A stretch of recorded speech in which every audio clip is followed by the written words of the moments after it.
যে আপনারা দেখছেন অশোকগ্রাম অঞ্চলের পুরা অঞ্চলের সভাপতি হরিবোস, মাননীয় হরিবোস এই দেখছেন নিজের বাড়ি বানাবে, তার জন্য বাঁশ কিনে নিয়ে যাচ্ছে অশোকগ্রাম মণ্ডল পাড়ার থেকে। তো কোনো অহংকার নাই এই লোকের।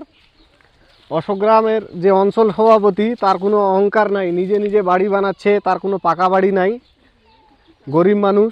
এই যে দেখতে পাচ্ছেন আপনারা, এই যে কাজ করছে বাড়ি গড়ার জন্য। তো তার কাছ থেকে কিছু কথা শুনে নিব। তো আপনি একজন অঞ্চল সভাপতি হয়ে, অশোকগ্রাম অঞ্চল সভাপতি, আমি শুনছি বেলে নেতাদের বেলে অনেক টাকা থাকে, তা আপনি নিজে নিজে সকাল থেকে দেখতেছি এই যে বাঁশ ঢলাই করতেছেন বাড়ি গড়ার জন্য, এটা কি ব্যাপার?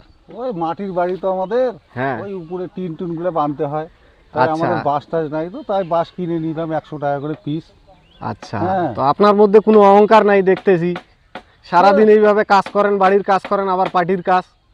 সে জনগণ বলতে পারবে অহংকার, জনগণ, আমি জনগণের পাশে থাকি, আসি।